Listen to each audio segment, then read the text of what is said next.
আমার বোন যুক্তা, ওই আমার বোন যুক্তার পথের কাঁটাটা আমি একেবারে সরিয়ে দিলাম।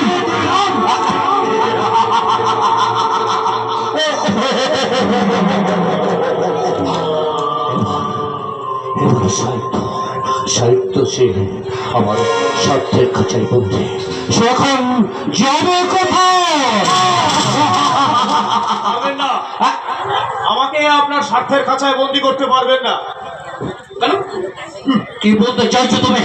বলতে চাইছি আপনার বোন যুক্তা এক রাত আমার বাড়িতে কাটিয়ে ফিরে এসেছে। যতদিন না পর্যন্ত আমার বড়দার বড় বৌদিকে উপযুক্ত সম্মানও দিচ্ছে, ততদিন পর্যন্ত আপনাদের বোনের সঙ্গে আমার কোনো সম্পর্ক নেই। না মেজদা, আমি কিন্তু সেইভাবে গড়ে ওঠা মেয়ে নই। স্বামীর বড়দাকে বড় ঠাকুর আর বড় বৌদিকে বড়দি বলে প্রণাম করতে পারবো না। অর্পণার শাঁখা সিঁদুর শাড়ি পরে তুলসী তলায় মঙ্গল দীপ জ্বালতে জানিস না। ওসব সংসারের এক সংস্কৃতি যুক্তা, আমার পক্ষেও সম্ভব নয় আমার এই সমস্ত মানিয়ে নেওয়া।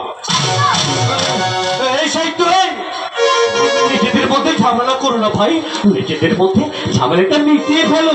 না কেন? আপনার সংসারের এই সমস্ত মেকি আভিজাত্য আমার পরিবারের চিরশাশ্বত আভিজাত্যের অপমৃত্যু ঘটাবে, এ আমি হতে দেব না।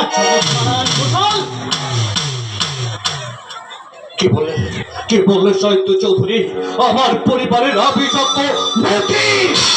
শুধু মেকি নয়, ওটা করোনার মতো একটা সংক্রামক রোগ জীবাণু। চৌধুরী, হ্যাঁ, ওই রোগ জীবাণু আজ ভারতবর্ষের সব যৌথ সংসারকে ভেঙে ধূলিসাৎ করে দিচ্ছে। সংসারের বুক থেকে হারিয়ে যাচ্ছে স্নেহ, মায়া, মমতার হাতছানি। এই কৃষ্ণদেব চৌধুরী, জবাব দাও কেন তুমি এখানে এসেছো? আপনার বোন যুক্তাকে নিয়ে যেতে। আমাকে? হ্যাঁ মা, তোমাকে। যত হোক আমার ভাই তোমাকে বিয়ে করেছে, তুমি আমার বাড়ির বউ। তাই তাছাড়া তুমি একটা মেয়ে ছেলে, তুমি কারোর হাতের খেলার পুতুল হতে আমি দেব না। বড়দা, তুই চুপ কর।